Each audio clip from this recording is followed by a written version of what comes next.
हरे कृष्णा। आप सभी को तुलसी विवाह और देव उठनी एकादशी की हार्दिक शुभकामनाएं। तुलसी और शालिग्राम की कृपा सदैव आप और आपके समस्त परिवार पर बनी रहे।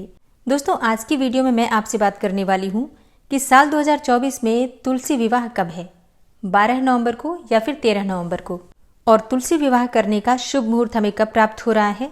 इसके अलावा तुलसी विवाह से संबंधित बहुत सारे प्रश्न कमेंट बॉक्स में आप लोगों के आए हुए हैं, जैसे कि देव उठनी एकादशी का व्रत मंगलवार के दिन पड़ रहा है, तो ऐसे में एकादशी के दिन तुलसी विवाह कैसे करें, और एकादशी के दिन तुलसी को स्पर्श नहीं करते हैं, तुलसी में जल भी नहीं देते हैं, तो ऐसे में एकादशी के दिन विवाह कैसे करें। और आपका अगला प्रश्न है कि हमारे घर में शालिग्राम जी नहीं है, शालिग्राम की शिला नहीं है, तो तुलसी जी का विवाह किससे करवाएं। विष्णु भगवान और लक्ष्मी जी की संयुक्त मूर्ति है या फिर संयुक्त फोटो है हमारे पास, तो क्या हम उससे तुलसी विवाह करवा सकते हैं। और एक प्रश्न है कि अगर हम तुलसी विवाह करवा रहे हैं तो क्या हमारा व्रत रखना आवश्यक है। तो इसी प्रकार के बहुत सारे प्रश्न हैं। आपके सभी प्रश्नों के उत्तर, हर प्रकार के संशय का समाधान आज की वीडियो में आपको मिल जाएगा, तो वीडियो को अंत तक जरूर देखिए। और अगर आपको आज की वीडियो अच्छी लगे तो इसे लाइक भी जरूर कीजिए, क्योंकि आपके लाइक्स, आपके कमेंट्स मेरे लिए बहुत महत्वपूर्ण होते हैं। यही एकमात्र जरिया है जिनसे मुझे पता चलता है कि आपको ये वीडियो अच्छी लगती है और आपके लिए ये वीडियो उपयोगी है। तो अगर वीडियो अच्छी लगे तो लाइक तो ज़रूर ही किया कीजिए। तो सबसे पहले जानते हैं कि तुलसी विवाह हमें कब करना है, 12 नवंबर को या फिर 13 नवंबर को। तो देखिए, शास्त्रों के अनुसार एकादशी के दिन, मतलब देव उठनी एकादशी के दिन, जब भगवान श्री हरि विष्णु जागृत अवस्था में आते हैं तो भगवान विष्णु के शालिग्राम स्वरूप का विवाह करवाया जाता है तुलसी के साथ। मतलब एकादशी के दिन ही जब भगवान श्री हरि विष्णु को हम जगाते हैं तो उसके बाद से भगवान श्री हरि विष्णु के शालिग्राम स्वरूप का और तुलसी का विवाह संपन्न करते हैं। तो इसके अनुसार 12 नवंबर को एकादशी के दिन तुलसी विवाह किया जाएगा। अच्छा, कई स्थानों पर 13 नवंबर को भी तुलसी विवाह करेंगे, मतलब दोनों ही दिन तुलसी विवाह के लिए शुभ माना जाएगा। तो ऐसे में 12 नवंबर और 13 नवंबर दोनों ही दिन तुलसी विवाह के लिए शुभ है, लेकिन फिर भी 12 नवंबर को विवाह करना, तुलसी विवाह करवाना, ये ज़्यादा श्रेष्ठ है। क्योंकि देखिए, तुलसी का विवाह हम करते हैं प्रदोष काल में, संध्या काल में, और संध्या काल में द्वादशी तिथि भी आपको प्राप्त हो जाएगी। ऐसे में अगर आप ये कहते हैं कि तुलसी विवाह द्वादशी के दिन हम करते हैं, तो द्वादशी भी आपको 12 नवंबर को ही प्राप्त हो रही है। 13 नवंबर की संध्या काल में द्वादशी नहीं है, ठीक है। सुबह से लेकर और दोपहर 1:01 तक द्वादशी रहेगी 13 नवंबर को। उसके बाद से त्रयोदशी तिथि प्रारंभ हो जाएगी, और 12 नवंबर को दोपहर में 4:04 तक आपको एकादशी की तिथि प्राप्त होगी। उसके बाद द्वादशी तिथि रहेगी। तो संध्या काल यानी कि 12 नवंबर की संध्या काल को द्वादशी तिथि है। ऐसे में एकादशी और द्वादशी दोनों तिथियों का संगम हो जा रहा है 12 नवंबर को। तो 12 नवंबर को तुलसी विवाह करना ज़्यादा श्रेष्ठ होगा। बाकी अगर आपके यहाँ 13 नवंबर को तुलसी विवाह कर रहे हैं तो बिल्कुल आप कर सकते हैं। वैसे भी अगर आप किसी कारणवश एकादशी और द्वादशी दोनों दिन भी तुलसी विवाह नहीं करवा पाते हैं तो पूर्णिमा को भी करवा सकते हैं, ठीक है। मतलब अगर आप कहीं बाहर हैं या फिर आपकी पीरियड्स की अवस्था है, मतलब किसी भी कारणवश अगर आप तुलसी का विवाह एकादशी और द्वादशी इन दोनों तिथियों में भी नहीं कर पाते हैं, तो ऐसे में देव दीपावली पर भी आप तुलसी विवाह संपन्न कर सकते हैं, ठीक है। और अब जानते हैं कि तुलसी विवाह करने का शुभ मुहूर्त क्या है। देखिए, तुलसी विवाह का शुभ मुहूर्त आपको प्राप्त हो रहा है 12 नवंबर को शाम को 5:29 से शाम को 7:53 तक। तो जो भक्त 12 नवंबर को तुलसी विवाह कर रहे हैं, इसी शुभ मुहूर्त में आपको तुलसी विवाह संपन्न करना है। और जो भक्त सूर्योदय कालीन द्वादशी तिथि में तुलसी विवाह संपन्न करवाते हैं, उनके लिए 13 नवंबर को शुभ मुहूर्त जो प्राप्त हो रहा है सुबह 6:47 से, मतलब सूर्योदय काल के बाद आप तुलसी विवाह करवा सकते हैं। इसके बाद जो पहला मुहूर्त आपको प्राप्त हो रहा है सुबह 8:06 से सुबह 9:26 तक, ये अमृत सर्वोत्तम मुहूर्त है। और दूसरा शुभ मुहूर्त है शुभ उत्तम मुहूर्त, सुबह 10:46 से दोपहर 12:05 तक। 13 नवंबर को दोपहर में 1:01 पर द्वादशी तिथि समाप्त हो जाएगी। इसलिए ये दोनों शुभ मुहूर्त आपको जो प्राप्त हो रहे हैं, इसी शुभ मुहूर्त में आपको तुलसी विवाह संपन्न करवाना है। और अब आपका पहला प्रश्न है कि मंगलवार है, एकादशी है, तो ऐसे में 12 नवंबर को तुलसी विवाह कैसे करें, क्योंकि इस दिन तो तुलसी को स्पर्श भी नहीं करते हैं और जल भी नहीं देते हैं। देखिए, देव उठनी एकादशी जो होती है, ये एकादशी विशेष होती है। इस दिन तुलसी विवाह होता है, ऐसा शास्त्रों में भी वर्णित है। तो ऐसे में इस दिन तुलसी में हम जल भी देते हैं थोड़ा सा, क्योंकि हमें अभिषेक करना होता है। तो जल के छींटे देकर, पंचामृत के छींटे देकर, हल्दी भी लगाते हैं, कुमकुम भी लगाते हैं, श्रृंगार भी करते हैं, सभी चीज़ें करते हैं।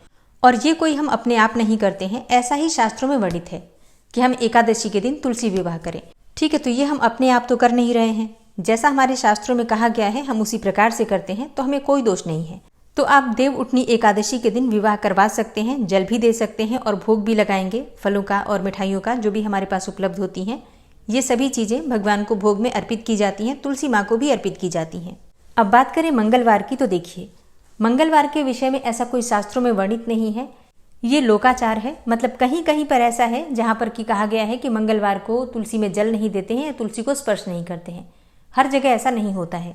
तो जब देव उठनी एकादशी मंगलवार के दिन है तो तुलसी विवाह भी मंगलवार के दिन ही करेंगे, कोई दिक्कत नहीं है, कोई दोष नहीं है। बिना वजह किसी भी प्रकार का संशय हमें अपने मन में नहीं करना चाहिए। और अब बात करें आपके अगले प्रश्न के बारे में कि अगर हमारे पास ठाकुर जी नहीं है, मतलब शालिग्राम जी नहीं है, तो हम तुलसी विवाह कैसे करें। देखिए, भगवान विष्णु की कोई भी प्रतिमा हो या फिर भगवान कृष्ण की कोई प्रतिमा हो, फोटो हो, तो आप उनसे विवाह संपन्न करवा सकते हैं। ठाकुर जी यानी कि लड्डू गोपाल जी अगर आपके घर में है तो आप उनके द्वारा भी तुलसी विवाह संपन्न करवा सकते हैं। लेकिन हाँ, एक चीज का आपको ध्यान रखना है, राधा कृष्ण की प्रतिमा नहीं होनी चाहिए, मतलब संयुक्त रूप से राधा कृष्ण हो, उनके साथ आप विवाह संपन्न नहीं करवा सकते हैं। और जिस फोटो में, जिस मूर्ति में भगवान श्री हरि विष्णु और माता लक्ष्मी है, आप उस मूर्ति के साथ या उस फोटो के साथ भी तुलसी विवाह नहीं करवा सकते हैं। तो आपको इतना ध्यान रखना है, भगवान श्री हरि विष्णु का, भगवान श्री कृष्ण का जो भी विग्रह हो, अकेले भगवान श्री कृष्ण या भगवान श्री हरि विष्णु उसमें विराजित हो, फिर आप उनको तुलसी के पास रखकर और शालिग्राम भगवान का स्वरूप मानकर उनके साथ विवाह संपन्न करवा सकते हैं। विवाह की संपूर्ण विधि की वीडियो चैनल पर अपलोड है, आप उसे जरूर देख लीजिए। उसमें बहुत ही आसान और संपूर्ण विधि बताई गई है। उसके साथ ही कई ऐसे उपाय मैंने शेयर किए हैं जिनके द्वारा आपके जीवन की बहुत सारी परेशानियां समाप्त हो सकती हैं, तो उस वीडियो को जरूर देख लीजिए।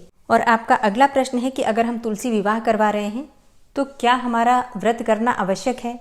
देखिए, वैसे तो एकादशी के दिन और विशेषकर देव उठनी एकादशी के दिन सभी व्रत करते हैं, मतलब जो लोग बाकी की एकादशियां नहीं भी करते हैं, ऐसे भक्त भी तुलसी विवाह के दिन या फिर देव उठनी एकादशी के दिन व्रत अवश्य धारण कर लेते हैं। मान लीजिए आप नहीं कर पा रहे हैं किसी भी कारणवश, जैसे कि आपका स्वास्थ्य ठीक ना हो, और फिर भी आप चाहते हैं कि आप विवाह संपन्न करवाएं, तो बिल्कुल करवा सकते हैं, कोई दिक्कत नहीं है। आप इतना ध्यान रखिए कि फल इत्यादि के द्वारा पूरे दिन रहिए और फिर शाम को विवाह संपन्न करके उसके बाद से शुद्ध और सात्विक भोजन कर लीजिए। अब मान लीजिए कि आप दिन में बिना भोजन के नहीं रह पाते हैं, आप दवाइयाँ इत्यादि ले रहे हैं जिसके लिए भोजन लेना आवश्यक है, तो आप सात्विक भोजन लीजिए। सुबह से भी आप सात्विक भोजन ले सकते हैं, चावल मत लीजिए खाने में। इसके अलावा जैसे कि मसूर की दाल इत्यादि होती हैं, मतलब जो भी तामसिक चीज़ें हैं उनका त्याग कर दीजिए, शुद्ध सात्विक भोजन लीजिए और फिर शाम को तुलसी विवाह संपन्न करवाइए। उसके बाद से आप भोजन कर सकते हैं, कोई दिक्कत नहीं है। ठीक है, तो जो भक्त व्रत करते हैं वो तो पूरे दिन रात्रि का व्रत ही रहेंगे और फिर द्वादशी तिथि में व्रत का पारण कर लेंगे, तो उनके लिए तो कोई समस्या नहीं है। जो भक्त व्रत नहीं कर रहे हैं उनकी अगर बात करें तो आप चाहे तो सात्विक भोजन के द्वारा भी नियम पालन करते हुए तुलसी विवाह संपन्न कर सकते हैं, कोई दिक्कत नहीं है। अब जैसे कि कई भक्त हैं जो कि व्रत 12 नवंबर को धारण कर रहे हैं एकादशी का, और 13 नवंबर को उनके यहाँ तुलसी विवाह है, तब क्या करें, पारण किस प्रकार से करें और तुलसी विवाह का व्रत हम करें या ना करें। तो देखिए, अगर आपने एकादशी का व्रत कर रखा है तो पारण तो आपको बिल्कुल शुभ मुहूर्त में ही करना है। और फिर देखिए, जब हम एकादशी का व्रत करते हैं तो द्वादशी के दिन सुबह पारण करते हैं, उसके बाद से पूरे दिन फलाहार पर ही रहते हैं, तो ये लगभग व्रत जैसा ही हो जाता है। ऐसे में 13 नवंबर को आप सुबह पारण कर लीजिए और तुलसी विवाह का जो शुभ मुहूर्त है उस शुभ मुहूर्त में आप तुलसी विवाह संपन्न कर सकते हैं, कोई दोष नहीं है। ठीक है, पारण सही समय पर कीजिएगा, ये आवश्यक है। अच्छा, एक प्रश्न है कि हमारी तुलसी छत पर है, बालकनी में है, तो वहाँ पर इतनी जगह नहीं है कि हम तुलसी की परिक्रमा करें या फिर तुलसी का विवाह जो होता है सही तरीके से हम कर पाएं। तो क्या हम तुलसी वहाँ से हटाकर किसी खुले स्थान पर रखकर या फिर घर में नीचे लाकर तुलसी का विवाह कर सकते हैं? जी हाँ, बिल्कुल कर सकते हैं। आप अपनी सुविधा के अनुसार किसी भी खुले स्थान पर रखकर तुलसी का विवाह कर सकते हैं। और आपका अगला प्रश्न है कि सुहाग की सामग्री जो हम तुलसी को चढ़ाते हैं उसका हमें क्या करना है। देखिए, उसमें से कुछ चीज़ें आप स्वयं प्रयोग कर सकते हैं, कुछ चीज़ों का आप दान कर सकते हैं। सभी चीज़ें दान नहीं की जाती हैं, कुछ सुहाग की चीज़ें अपने लिए रखकर बाकी की चीज़ें, मतलब जो भी आपकी इच्छा हो, अपनी इच्छा के अनुसार किसी सुहागिन महिला को, किसी पंडिताइन को आप दान कर सकते हैं। ठीक है, तो दोस्तों 12 नवंबर और 13 नवंबर दोनों ही दिन तुलसी विवाह किया जा सकता है, कोई परेशानी नहीं है, कोई समस्या नहीं है। अपनी सुविधा के अनुसार आप जिस दिन भी आपके यहाँ हो रहा है आप लोग कर लीजिएगा।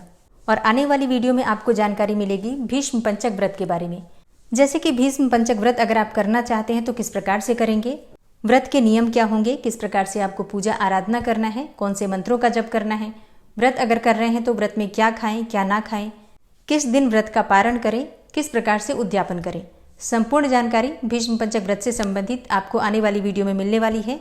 तो आने वाली वीडियो जरूर देखिए। मिलती हूँ मैं आपसे अगली वीडियो में, तब तक के लिए जय श्री राधे।